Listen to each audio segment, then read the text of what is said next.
Sri Ram's IAS, serving the nation since 1985. अब offline हो या online, we are the lifeline. Hello and नमस्ते, मेरा नाम है डॉक्टर दीपानिता और आपका स्वागत है प्लेसेस इन न्यूज़ के सीरीज़ पे। आज के सीरीज़ में हम जुलाई 2024 को कवर करने वाले हैं एंड इसमें कई सारे ऐसे इम्पॉर्टेंट प्लेसेस भी हैं, कई सारे नेशनल ऑर्गेनाइजेशंस हैं और कई सारे ऐसे समिट्स की बात मैंने किया है जहाँ से आपके GS2 के लिए काफ़ी इंपॉर्टेंट रहता है। तो आप जब GS2 के नोट्स बना भी रहे हो तो you can add them there. Directly prelims से क्वेश्चंस नहीं आएंगे but there could be a question from the GS2 for the GS2 part. तो इसीलिए don't keep it limited to prelims only, it could also be from GS2. Again, as usual, you can connect with me via Telegram as well as via Instagram, and any questions, I'm right there to take them. Before I begin with the Colombo process, just wanted to apologize, आज मेरा गला बहुत खराब है. If I start coughing in between, please excuse me, but I will continue with the session. थोड़ा लंबा रहेगा, about 30 to 40 minutes का session रहेगा, तो we'll take it in one go. And as usual, आप इसको अगर 2 बार सुनते हो तो आपके लिए better रहेगा. एक बार just listen to it and दूसरे बार notes बनाने के लिए. Keep it at 1.5x, it will be easier for you. Okay, so let's come down to Colombo process. It's a consultative forum. 12 countries हैं, Asian countries हैं. It is basically for kind of coming together for migration and for employment, because there's a lot of people migration जो होता है यहाँ पे इस particular area में, Asian area में. And people keep going there for seasonal work, or there are skilled labor as well as blue collar jobs. तो इन सारी चीज़ों के लिए कंसल्टेटिव फोरम जिसे कोलंबो प्रोसेस कहते हैं, और इस पर्टिकुलर कोलंबो प्रोसेस में इंडिया चेयर बन चुका है 2024 से 26 के टाइम फ्रेम के लिए. 2003 में बना हुआ है ये कोलंबो प्रोसेस. जो उसका फॉर्मल नेम है वो है आपका regional consultative process on the management of overseas employment and contractual labor for countries of origin in Asia. ठीक है, ये 12 एशियन कंट्रीज के it's a consultative forum which includes Afghanistan, Bangladesh, Cambodia, China, India, Indonesia, Nepal, Pakistan, Philippines, Sri Lanka, Thailand and Vietnam. Now ये एक forum है, ठीक है. This is a forum for consultation, for coming together of any kind of a problem solve के लिए, या कोई कोटा की बात करने के लिए, या कुछ भी ऐसी चीज़ों पे Colombo process is the key. Now, if you take a look at the members, you will see that it is basically coming together of SAARC and ASEAN countries, right? It is bringing the SAARC countries along with ASEAN plus China को हमें add करना ही पड़ेगा. But this is an interesting combination, क्योंकि पहले हम सोचते थे सिर्फ बिम्स्टेक ही है जहाँ पे साउथ एशिया और साउथ ईस्ट एशिया साथ में आते हैं. But Colombo process is also one of them. But why we don't talk too much about Colombo process is because it's a consultative forum. यहाँ पे कोई decision making नहीं होता है, यहाँ पे कोई they are not there to make any kind of an agreement or coming together to form a protocol. ऐसा इसका पर्पस ही वो नहीं है, ठीक है. So that is the reason why हम कोलंबो प्रोसेस को इतना फोकस नहीं करते हैं. उसके साथ साथ इंडिया का चेयर बनने का मतलब ही है कि 6 प्रायोरिटीज इंडिया ने जो दिए हैं उसको जानना जरूरी है.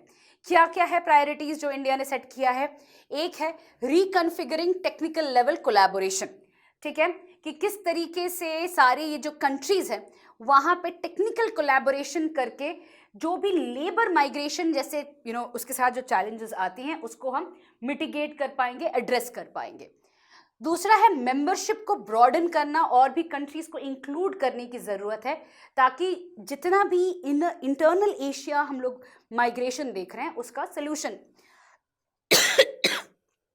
देख पाए.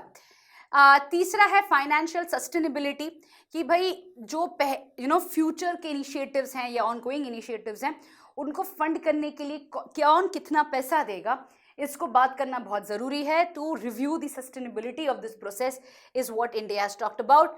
एक स्ट्रक्चर्ड रोटेशन एक फॉर द चेयरमैनशिप, कि ऐसा नहीं कोई भी बन जाए. It has to be done from a point of view कि हर कंट्री को मौका मिले एंड हर कंट्री को इस पर्टिकुलर प्रोसेस के जो टॉक्स हैं उसको होस्ट करने का एक अगेन मौका मिले. Apart from that Colombo process should also engage with other dialogue, जैसे कि अबू धाबी डायलॉग है या जो दूसरे रीजनल प्रोसेसेस हैं उनके साथ if we engage through the Colombo process then एक इंटीग्रेशन करने का मौका मिलेगा. इट इज़, अगर हम इंडियन डायस्पोरा की बात करते हैं या इंडियन माइग्रेशन की बात करते हैं तो आपके दो माइग्रेशन ट्रेंड्स दिखते हैं. एक आपका वेस्टर्न कंट्रीज़ का है, एक दूसरा आपका जो आपके एशिया, साउथ ईस्ट एशिया या मिडिल ईस्ट की बात कर रहे हैं. बट अगर हम सिर्फ ब्लू कॉलर जॉब्स की बात कर रहे हैं then we are talking about एक मैसिव फ्लो जाता है मिडिल ईस्ट की तरफ और एक मैसिव फ्लो जाता है साउथ ईस्ट की तरफ, राइट. तो कोलंबो प्रोसेस जो है वो साउथ ईस्ट वाला मैनेज कर रहा है. अगर हम ये दोनों चीज़ें जो मिडिल ईस्ट में हो रहा है और साउथ ईस्ट को साथ में लेके आए then we can deal with the entirety of the labour migration issues, क्योंकि मिडिल ईस्ट के लिए भी एक ऐसा प्रोसेस होना ज़रूरी है. बिकॉज वहाँ पे जो प्रोसेस है, you already know about the kafila issue, the kafala problem, wherein जहाँ पे you would need someone to sponsor, you need, and आप जहाँ पे पहुँचोगे उसके बाद पासपोर्ट्स नहीं आपके साथ रहते हैं, आप कोई ले लेता है, मिडिल मैन, कई सारे प्रॉब्लम्स हैं वहाँ पे इस पर्टिकुलर सिस्टम में. इसी वजह से ये जो सारे लेबर इश्यूज हैं there could be targeted way of approaching it अगर हम दूसरे डायलॉग्स के साथ इसको इंटीग्रेट करें. एंड ये सिर्फ इंडिया पर्सपेक्टिव नहीं रहेगा, ये सारे कंट्रीज़ का है. जैसे कि फिलीपींस के लोग मिडिल ईस्ट में बहुत माइग्रेट करते हैं फॉर एम्प्लॉयमेंट, कॉन्ट्रैक्चुअल लेबर्स की बात कर रही हूँ, Sri Lanka, Pakistan. So it's going to solve a major problem of all these member states as well. आते हैं नेक्स्ट, एक regional review of the global compact for safe, orderly and regular migration, right. तो इस पे भी एक रिव्यू करने का डिमांड इंडिया ने रखा है. तो ये 6 प्रायोरिटीज इंडिया ने सेट किया है कोलंबो प्रोसेस पे. अब कोलंबो प्रोसेस पे एक सिंपल क्वेश्चन आ सकता है आपके प्रीलिम्स में, बट यहां से आ सकता है और एक GS2 का question that is about from IOM. क्योंकि जो डायरेक्टर जनरल हैं इंटरनेशनल ऑर्गेनाइजेशन फॉर माइग्रेशन, उन्होंने वेलकम किया है India as in its new role as chair of the Colombo process, right. अब ये न्यूज में था, एक तो चेयर का बात आता ही है, कोलंबो प्रोसेस का बात आता है, but this is an important thing. एक दो लाइन में था बस, बट यहाँ पे अगर आप GS2 के पेपर्स को का ट्रेंड एनालाइज करते हो तो UN के स्पेशलाइज्ड एजेंसीज पे क्वेश्चंस का एक नया दौर लग रहा है कि भाई ऐसे रैंडम क्वेश्चंस आने लगे हैं. तो इसके वजह से इंटरनेशनल ऑर्गेनाइजेशन फॉर माइग्रेशन को एक अच्छे से समझना, उसके नोट्स बनाना इंपॉर्टेंट है, क्योंकि ये न्यूज़ में था, डायरेक्टली नहीं था बट डायरेक्टर जनरल के साथ साथ IOM भी मेंशन था, राइट. अब 1951 में बनाया गया था. IOM is part of the United Nation system, right, and it is the international organisation in the field of migration. 175 member states है. इट इज बेसिकली स्टैंडिंग और promoting human and orderly migration. Support करते हैं migrants को across the world. उसका headquarters कहाँ पे है? Geneva, Switzerland में. ना IOM का जो मेन 3 ऑब्जेक्टिव्स है ये भी जानना जरूरी है. सबसे पहला है saving lives and protecting people on the move. Saving lives and protecting people on the move की अगर हम बात कर रहे हैं, ये न्यूज में था क्योंकि कई सारे migrants have been moving in unstable ships जो कोलैप्स हो चुके हैं in the shores of various islands across the Mediterranean. And इसके वजह से न्यूज़ में था कि भाई एक प्रॉपर तरीके से माइग्रेंट्स का मूवमेंट देखना चाहिए, स्पेशली कॉन्ट्रैक्चुअल वर्कर्स का. दूसरा जो IOM का न्यूज़ था was when Israel called for more and more contractual laborers जब it got involved in the war against Hamas. It needed more laborers. तो इंडिया से it asked for help, it asked Philippines से help. तो उस समय पे IOM ने कहा था कि भाई एक सेफ एंड ऑर्डरली मैनर पे हमें देखना चाहिए क्योंकि ये एक वॉर जोन है, right? So again IOM had come in at that point of time as well. The second thing is driving solutions to displacement. कि भाई जो आपका environmental degradation, conflict and instability हो रही है, इतने सारे वॉर्स, इन्वायरमेंट, क्लाइमेट चेंज के वजह से more and more people are migrating, and more people are migrating because they have a fear of losing their life and property, which basically means that they are refugees and should be treated as such. But across the world they are being seen as illegal migrants, जिनके against पे कोई भी support नहीं मिल रहा है apart from very few countries. So that is where IOM work is also focused on कि किस तरीके से ये एक सोल्यूशन दे पाए to displacement and finding pathways for regular migration. जो नॉर्मल माइग्रेशन है उसके पाथवेज को सेफ एंड सिक्योर बनाना is another thing that IOM is working towards. Right now next we come down to the news of Bolivia. ना Bolivia में क्या चल रहा है, और ये कोई नई न्यूज नहीं है, ये चले ही जा रहा है. There have been a lot of protest that has happening. Now why I included Bolivia is because of two things. अगर हम बात करते हैं तो बोलीविया में जो पॉपुलर प्रोटेस्ट चल रहा है it is because of economic reasons. ठीक है, बेसिकली इन्फ्लेशन के वजह से है. एंड इसके साथ साथ they are also talking about the drug menace. Now what is important is कि अगर आप नोटिस करोगे 2024 में कई जगह पे पॉपुलर प्रोटेस्ट हुआ है. चाहे आप बांग्लादेश की बात करो, चाहे आप अफ्रीका में कई कंट्रीज की बात करो, हर जगह पे, फ्रांस की बात करो, there have been popular protests across, and major ones are actually for economic reasons, right? Even in Latin America, आप अगर लैटिन अमेरिका में देख रहे हो तो यहाँ पे इक्वेडर में हुआ है, अर्जेंटीना में आपका पॉपुलर प्रोटेस्ट हुआ है. So across there have been popular protests fighting against economic reasons, especially inflation के वजह से. कहीं ना कहीं ये पोस्ट पैंडेमिक रिकवरी के साथ लिंक्ड है. Countries kind of jumped immediately after the pandemic. एक बूम आया था, एवरीबडी थॉट कि अरे post pandemic recovery has been fantastic, but actually अभी जाके समझ में आ रहा है कि वो एक बबल था, it was not sustainable. And now because of the various wars and various kinds of issues coming in geopolitics, there's a downward trend across the world, जिसके वजह से इतना पॉपुलर प्रोटेस्ट हो रहा है.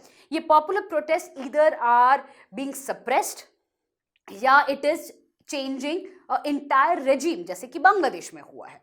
Right, so the economic factors are the ones who have been kind of dominating.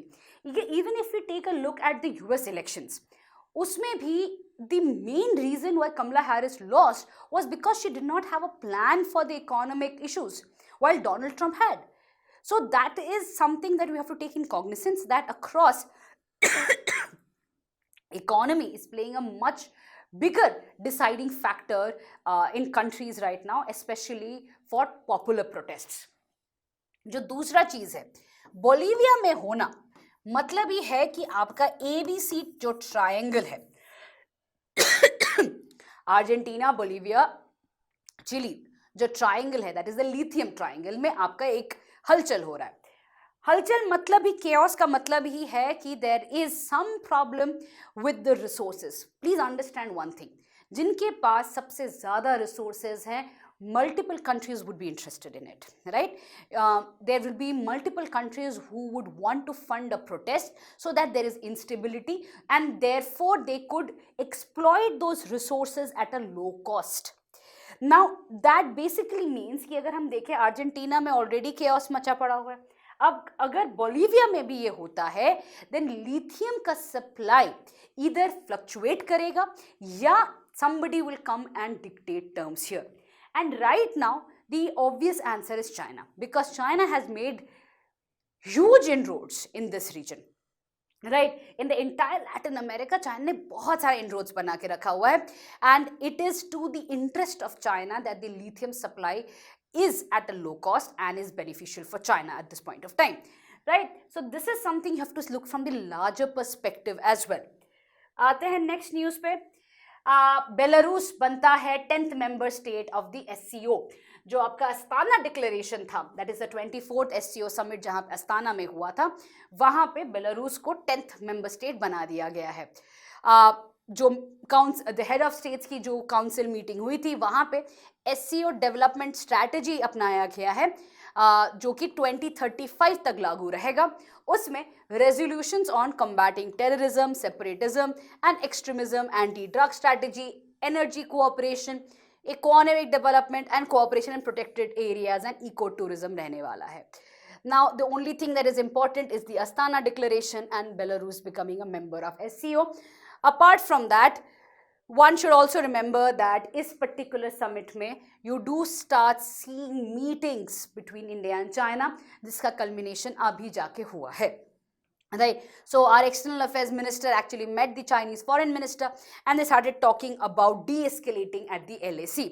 उसके साथ साथ मेक इन इंडिया पे भी काफ़ी चीज़ें बात हुई हैं that the country should support India, that is in Make in India initiative. Apart from that, combating terrorism. Now, terrorism is a fascinating part of SCO. मैं जब भी क्लास में पढ़ाती हूँ मैं कहती हूँ कि इंडिया का SCO में रहना it largely stems from the RATS, right? मुझे मैं रैट्स बोलती रहती हूँ क्लास में कि जो उसका डेटाबेस है या उसका जो आपका where in India gets the information coming from, उसके लिए इंडिया SCO को इतना इंपॉर्टेंस देता है. Apart from that, SCO right now is losing its relevance big time. Just look at the entire summit in Astana. Our Prime Minister did not go for it. There have been no major declaration. Of course, Belarus coming in is not a big surprise. It's a friend of Russia. So again, not a very big thing. So कहीं ना कहीं SCO relevance lose कर रहा है और बहुत साल से lose कर रहा है. But इंडिया का वहाँ पे रहने का सिर्फ और सिर्फ वो रैट्स है जो टेररिस्ट डेटाबेस है, उसके लिए ही इंडिया अभी तक SCO को इतना भाव दे रहा है. आगे बढ़ते हैं, आते हैं ग्लोबल इंडिया AI समिट 2024 पे. नाउ ये जो टॉपिक है ये इम्पॉर्टेंट है not only from IR perspective but my gut feeling says कि साइंस एंड टेक में भी आ सकता है, ऑब्वियस बात है. नाउ यहाँ अगर आप देखते हो ये जो समिट था यहाँ पे कई सारी चीज़ें इंडिया ने कही है जो लास्ट ईयर भी कही थी, बट इम्पॉर्टेंट ये है कि India is now raising these issues as leader of the global south, and this is where it becomes important because when India is doing all of this as leader of the global south, the kind of questions that can come from again the GS mains perspective would be from what are the initiatives India has taken as part of the summit or globally on AI, and this is what you need to give as example in your answer. ठीक है, इस particular summit का तो ये एक platform है global south countries का to express their AI related concerns. ठीक है, अब इस पर्टिकुलर कंसर्न्स के लिए इंडिया ने क्या क्या किया है. सबसे पहले इंडिया ने AI मिशन फोकस किया है जहां पे इंडिया का जो कमिटमेंट है ताकि ग्लोबल साउथ को एक प्रॉपर इंक्लूसिव AI इकोसिस्टम मिले, वो इस पर्टिकुलर मिशन का फोकस पॉइंट रहेगा. उसके अलावा AI एडुकेशन पे, सेक्टर स्पेसिफिक इनसाइट्स पे, ethical and human centric AI, ये पहले भी लास्ट ईयर इंडिया ने ये बार बार रेज किया था कि एक एथिकल और ह्यूमन सेंट्रिक AI रहे, right. And apart from all of this,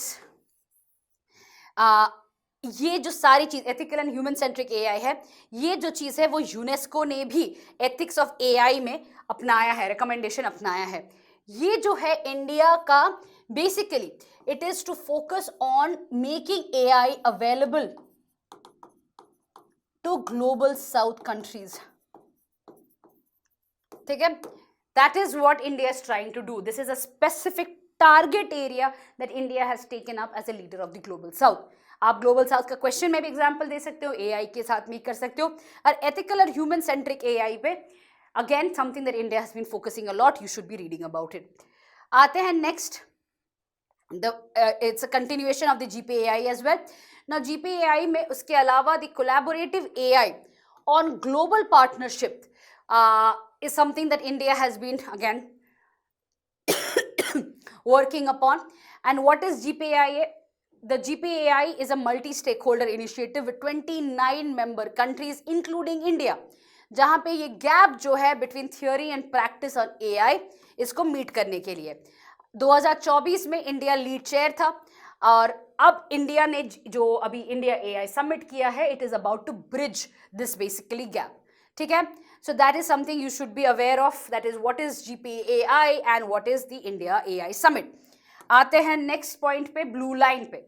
blue line की अगर मैं बात करूं तो अगेन ये लास्ट ईयर भी न्यूज़ में था, इस साल भी न्यूज़ में था. ये न्यूज़ में इसलिए है क्योंकि इजराइल और हिजबुल्लाह लड़ रहे थे. अब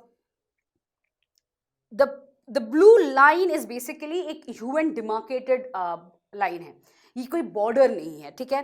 सो प्लीज़ रिमेंबर दैट ये साल 2000 में बनाया गया एक लाइन है, it is not the border, just a demarcation.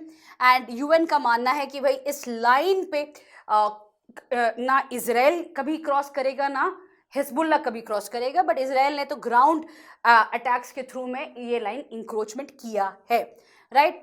That is where the blue line has been again violated last year और this year also as well as last year. And अब जब हिजबुल्ला के major leaders को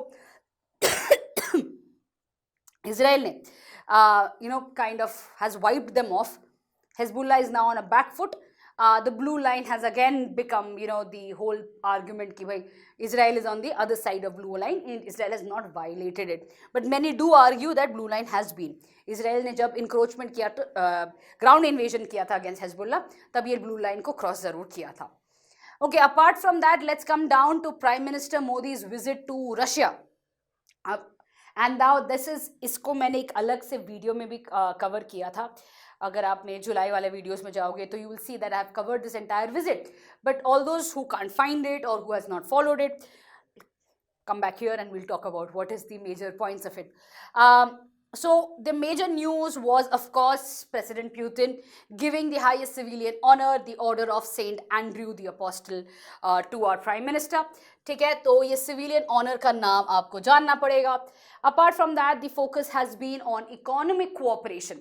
Right, तो एक target set किया गया है of 100 billion USD by 2030, which is significantly higher from previous 30 billion by 2025.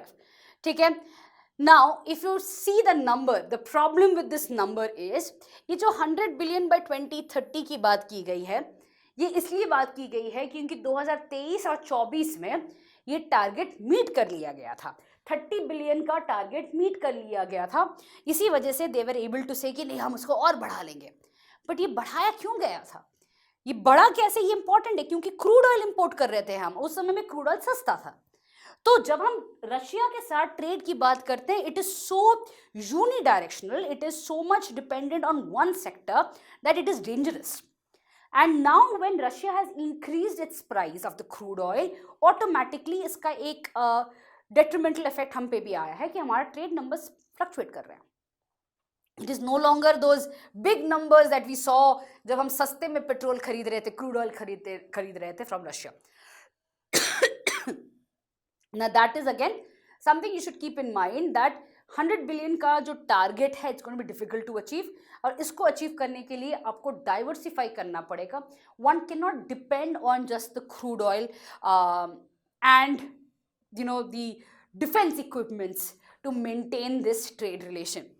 Apart from that एक प्रोग्राम 2030 की बात की गई है to improve areas of economic cooperation, जहाँ पे again what else to be diversified, ये डाइवर्सिफिकेशन पे ही फोकस करने वाला है.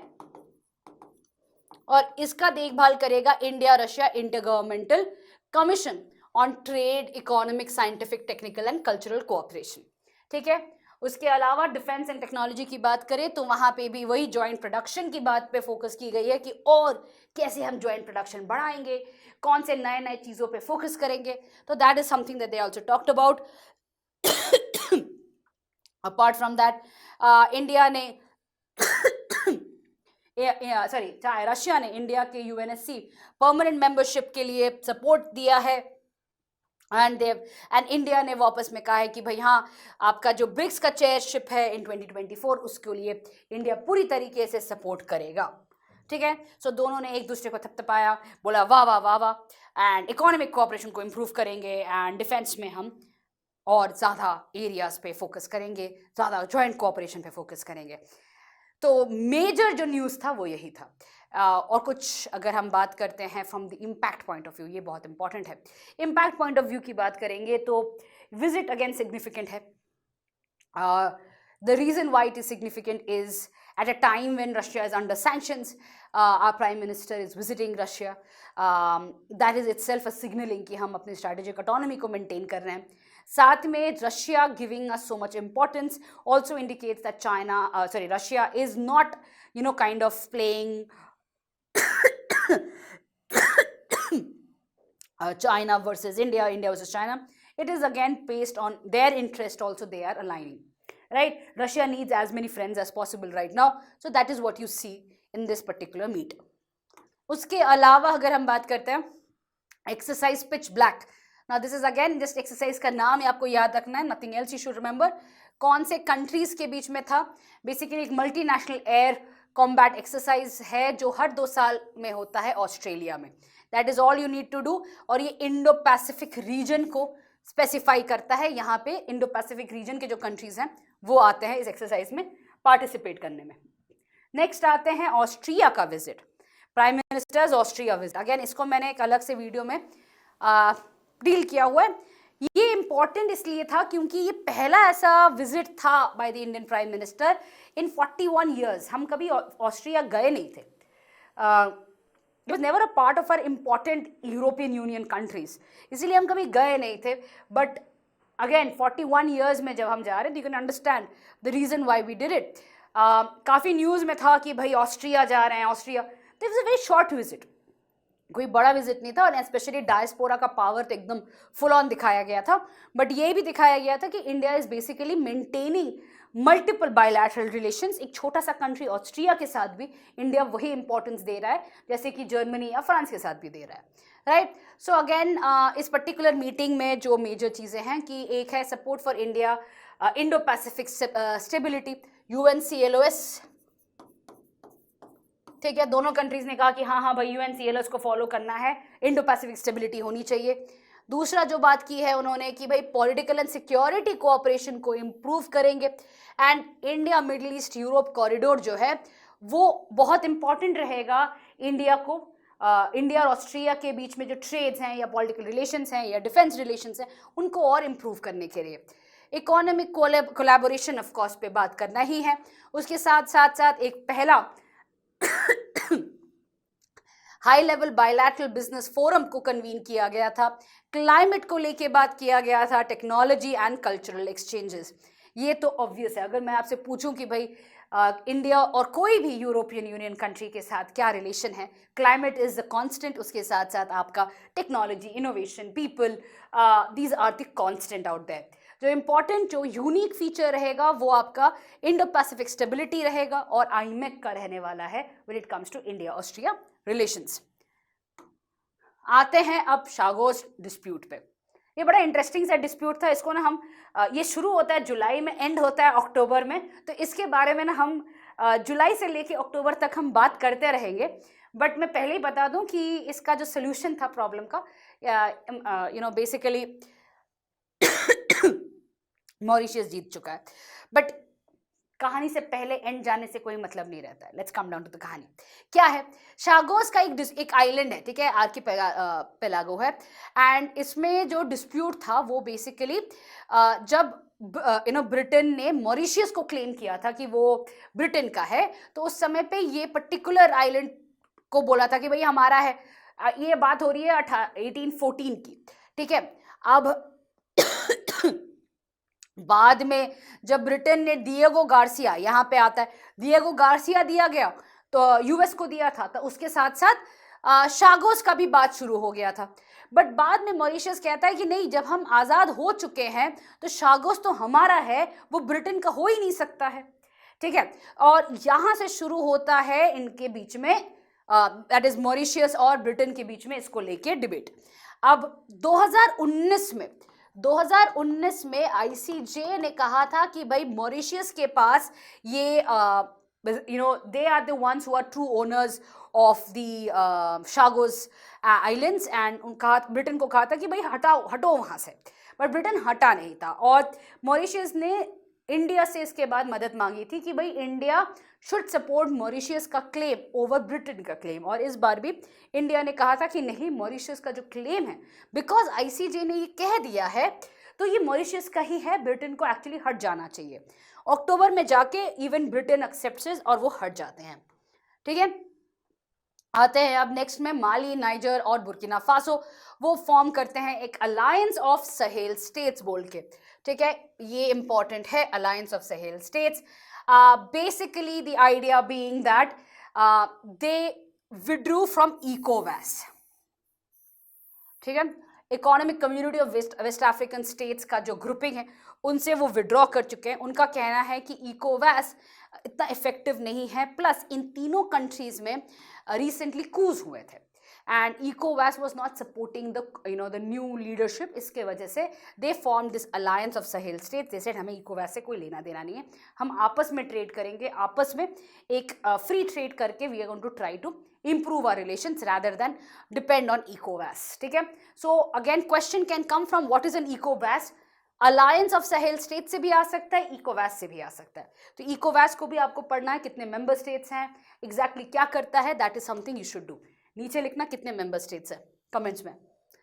आते हैं next, trilateral military exercise with US, Japan and south Korea comes to an end, that is called the freedom edge. Again exercise का नाम याद रखना है, और Japan, south Korea and US, 3 member states जो है उनके बारे में आपको याद रखना है। Okay, moving on, defence agreement with Philippines, जो जापान और फिलीपींस ने रेसिप्रोकल एक्सेस अग्रीमेंट साइन कर लिया है। Now this is a law, ये काफी दिन से चल रहा था। यहाँ पे अगेन ये अग्रीमेंट का नाम जानना जरूरी नहीं है। From the GS2 perspective you should know that there is a constant move towards Philippines को एक ज़्यादा इम्पोर्टेंस देने में। ठीक है, और फिलीपींस को क्यों इम्पोर्टेंस दिया जा रहा है, पहले बात भी चली थी कि भाई एक नया क्वाड बनाया जाएगा जहां पे इंडिया को रिप्लेस किया जाएगा फिलीपींस से। ये हुआ नहीं, ये होने भी नहीं वाला है, क्योंकि India is a far bigger, far more strategic player than Philippines is, but they still need some country जो उनकी हर बात माने, दैट इज जापान और यूएस की। And that is the reason why you will see so many agreements coming in. एक नया group अगर आता है तो I will not be surprise जहां पे फिलीपींस को भी लेके बने, but that is not going to be a replacement of Quad, that will be something like an AUKUS. ठीक है, वो एक दूसरा एक मिलिट्री अग्रीमेंट बन सकता है फिलीपींस के साथ, but again not a replacement of Quad. आते हैं नेक्स्ट, हमास और Fatah signs the Beijing declaration to form a post war unity government. ये चाइना ने basically brought them together and ये जो डिक्लेरेशन था ये कई सारे कंट्रीज ने सपोर्ट किया था, Egypt, Algeria, Saudi Arabia, Qatar, Jordan, Syria, Lebanon, Russia and Turkey. Now important again क्या है फ्रॉम द एग्जाम पर्सपेक्टिव, अब बीजिंग डिक्लेरेशन तो इतना इम्पॉर्टेंट नहीं है बिकॉज अभी एक ये अनफोल्ड हो रहा है, राइट? अभी जो सीज फायर डिक्लेरेशन हुआ है, धीरे धीरे जैसे जैसे एक गवर्नमेंट फॉर्म होने वाली है तब इंपॉर्टेंस पता चलेगा कि बीजिंग डिक्लेरेशन पे फॉलो अप करके हमास फतह साथ में आएंगे या हमास अभी कोई गवर्नमेंट नहीं फॉर्म करेगा गाजा में। गाजा के फ्यूचर के ऊपर अभी डिपेंड करेगा क्या इंपॉर्टेंस रखेगा ये Beijing declaration. So just remember this news, जब ये न्यूज़ फाइनली अनफोल्ड हो जाएगा तभी पता चलेगा इसके बारे में क्या इंपॉर्टेंट है कि नहीं है। This is an important one, ये काफी इंपॉर्टेंट न्यूज है। This is about the high seas treaty. ठीक है, this is about the high seas treaty. इसको हमने पहले भी कवर किया हुआ है, मैंने क्लास में भी इसको लेके बात किया था कि भाई यूएन के अगर हम बात करते हैं कई सारे ऐसे ट्रीटीज हैं जैसे इंटरनेशनल ट्रीटीज हैं, उसमें ये 4th ट्रीटी है जो कि सारे कंट्रीज ने अभी रैटिफाई करना शुरू कर दिया है। इंडिया ने भी रैटिफाई कर दिया है, जहां पे it is all focusing on reducing pollution, conservation and sustainable use of biodiversity and other marine resources. High seas आपका it is your global common, ठीक है, and because it is a global common, it is beyond national jurisdiction. ठीक है, किसी country का नहीं है ये। और ये जो ट्रीटी है बिकॉज व्हेन कोई भी चीज अगर आपका खुद का होता है उसको आप साफ सुथरा करके रखते हो, ठीक है। अगर जैसे घर पे आप सब साफ सुथरा करके बट झाड़ू लगा के जो डस्ट है या कचरा जो है वो बगल वाले नाली में या कहीं पे रख देते हैं, सभी लोग करते हैं क्योंकि वो हमारा नहीं है। एंड सिमिलरली जो पोल्यूशन हो रहा है, सब कुछ हो रहा है, वो जाके आउटर स्पेस या हाई सीज में जाके हो रहा है, and that is because it is nobody is taking the owners to clean it. And that is the reason why this is becoming an important treaty. कई साल से नेगोशिएशन में था, बट फाइनली जब नेगोशिएट हो चुका है अब कंट्रीज को रेटिफाई कर रहे हैं. ठीक है, this is beyond national jurisdiction. 3 sustainable objectives हैं इस पर्टिकुलर ट्रीटी के. Conservation and protection of marine ecology, fair and equitable sharing of benefits from marine genetic resources, and establishment of the practice of mandatory environmental impact assessments for any activity that is potentially polluting. ठीक है, ये आपके 3 objectives हैं जो stated हैं. चौथा जो implicit है, मतलब स्टेटेड नहीं है पर माना जा रहा है, इट्स अबाउट कैपेसिटी बिल्डिंग जो डेवलपिंग कंट्रीज के किया जाएगा as part of the high seas treaty. ठीक है, so this is about the high seas treaty. कई साल से कई महीने से न्यूज में है ये. नेक्स्ट आएंगे, लास्ट वाले में भी किया था कि भाई फिलीपींस और चाइना के बीच में फिर से शुरू हो गया था, सेकेंड थॉमस शोल्ड में इशू शुरू हो गया था, एंड अगेन इस महीने में भी इशू था. 21 जुलाई में फिलीपींस और चाइना ने कहा था कि भाई रीसप्लाई मिशन को स्टार्ट करेंगे. दे सेड कि भाई एज लॉन्ग एज जो शिप है, सियरा माद्रे का शिप है, उसको फिलीपींस वापस ले जाए, बट फिलीपींस ने कहा हम नहीं ले जाएंगे. And that is where the problem continues to happen. The Sierra Madre ship continues to be there, and there is a constant problem between Philippines and China. ये Sierra Madre है क्या? एक बहुत पुराना शिप है, ठीक है, और फिलीपींस ने क्या किया, उस शिप को, जो शिप है उसको रखा हुआ है और शिप का जस्ट मरम्मत चल रहा है, रीसप्लाई चल रहा है. उसके बेसिस में फिलीपींस कहता है कि वो पानी हमारा है क्योंकि वो शिप हमारा है. ठीक है, और चाइना कहता है ये सही नहीं है. चाइना कहता है कि भैया ये सियरा माद्रे को हटाओ एंड वहाँ पे कोई कंस्ट्रक्शन नहीं करने देंगे, बट फिलीपींस कहता है नहीं नहीं नहीं, ये शिप हमारा है, हम सिर्फ रीसप्लाई कर रहे हैं. तो इसी को लेके ये डिसएग्रीमेंट है. अब चाइना को डील करना है तो ये सब चीज़ें करनी पड़ती है. Next we come down to the Tibet China dispute act. Okay, so this was an act called the Resolve Tibet Act, जो पहले के जो एक्ट्स बनी थी, Tibetan Policy Act as well as the Tibetan Policy and Support Act, 2 पहले, ये 3rd था. इसमें यूएस का जो पोजीशन है टिबेट को लेके उसको और एम्फसाइज किया गया है. अब यहाँ पे अगेन फिर से इंपॉर्टेंट है कि in US one China policy को अभी भी सपोर्ट करता है, रिगार्डलेस ऑफ द फैक्ट कि वो ताइवान से मीट कर रहा है, regardless of the fact of these 3 policies on Tibet. ठीक है, अब ये एक्ट पर्टिकुलरली क्या कहता है, ये एक्ट पर्टिकुलरली कहता है कि भाई यूएस का जो सपोर्ट है फॉर टिबेट उसको इन्हांस करने की बात करता है, एम्पावर करता है कि भाई कोई भी अगर डिसइंफॉर्मेशन है टिबेट के बारे में उसको फाइट किया जाए. सेकेंड, निगोशिएशंस पे पुश करने की बात करता है between Tibet and China, and जो वे आउट है वो है दलाई लामा का जो मिडिल वे उन्होंने प्रपोज किया था उसके ऊपर. इसके साथ साथ it also talks about Tibetan people's right to self determination, recognizes and addresses the distinct historical, cultural, religious and linguistic identity of the Tibetan people and empower the international community to stand up for justice and peace in Tibet. ठीक है, देखो मैं बार बार कहती हूँ US के ये सब चीज़ों पे ना ध्यान नहीं देना चाहिए. पढ़ने में सुनने में बहुत अच्छा लगता है, अगर यूएस को सही में कुछ करना होता तो वो वन चाइना पॉलिसी को हटा सकता था.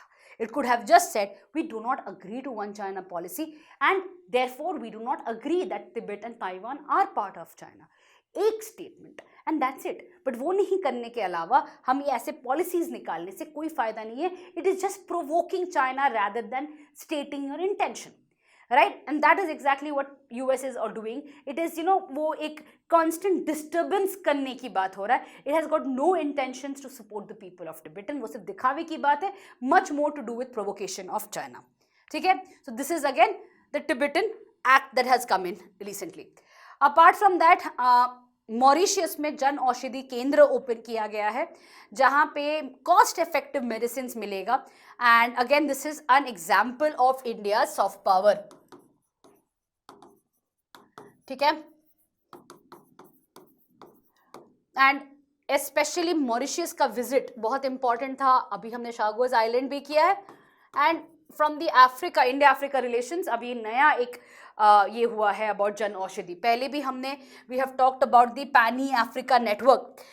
इफ़ यू अगेन क्लास की अगर हम बात करें तो पैनी अफ्रीका नेटवर्क पे बात किया था, जहाँ पे आई टॉक्ड अबाउट कि किस तरीके से telemedicine and tele education के थ्रू में बच्चों को अफ्रीका को इंफॉर्मेशन दिया जा रहा है, डिफरेंट कंट्रीज में इंफॉर्मेशन दिया जा रहा है। अब Jan Aushadhi Kendra is basically having a centre there directly helping people of Africa. अब मॉरिशस से स्टार्ट हुआ है, ऑफ कोर्स अभी धीरे धीरे और कंट्रीज में भी आने लगेगा। The next news is about Ivory Coast या कोट दिवोर जिसे कहा जाता है। इंपॉर्टेंट यहाँ पे आता है about the United Nations water convention, ठीक है, इसीलिए मैंने ये न्यूज इसमें रखा हुआ है। नाउ 2024 में और भी 3 कंट्रीज हैं, जैसे सियरा लियोन हो गया, जाम्बिया, जिम्बाब्वे, जो भी अभी ज्वाइन करने की बात पे आ रहे हैं इनटू दिस कन्वेंशन। ये कन्वेंशन है क्या? ये कन्वेंशन कहता है कि हर कंट्री जिसके पास ट्रांस बाउंड्री रिवर्स हैं उनको कोऑपरेट करना चाहिए, क्योंकि क्लाइमेट चेंज की वजह से पानी कम हो जा रहा है और अगर एक कंट्री सारा पानी ले लेगा तो दूसरे कंट्री को मिलेगा नहीं।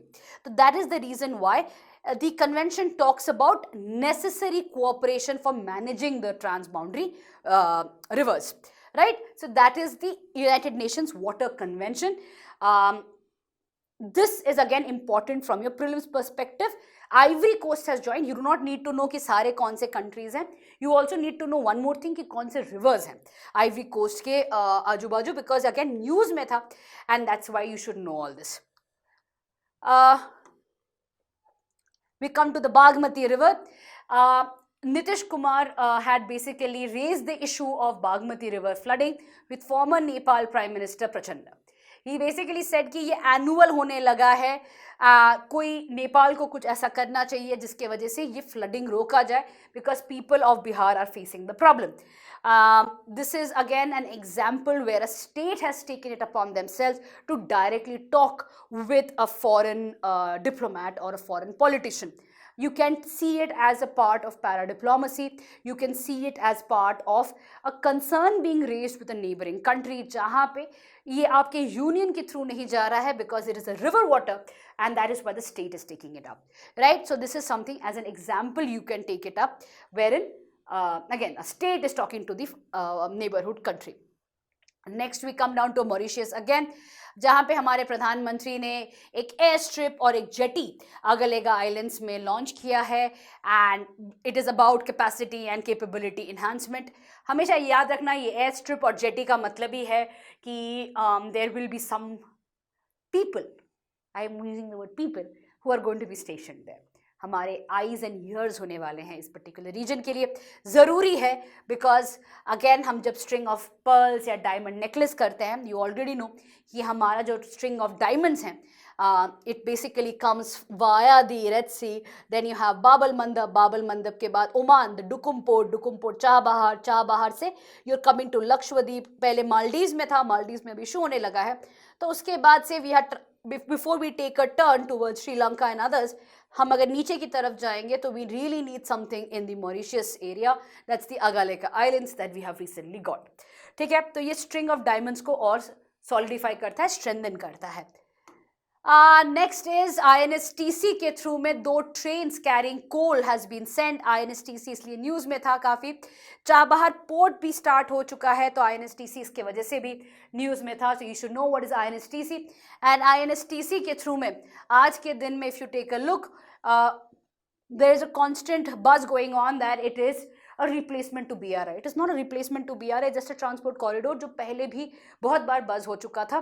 बट चाबहार के काइंड ऑफ किक स्टार्ट होने के वजह से, इंडिया को टेंडर मिलने के वजह से, जराज देलाराम का रूट बनने के वजह से INSTC से भी ट्रेन से और आपका शिपमेंट्स आने लगी हैं.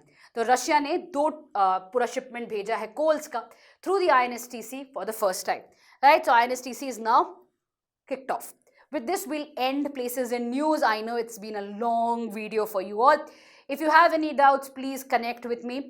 I'll see you in the next Places in News, that is for the month of August. Till then, bye. Sri Ram's IAS, serving the nation since 1985. Ab offline, hoya online, we are the lifeline.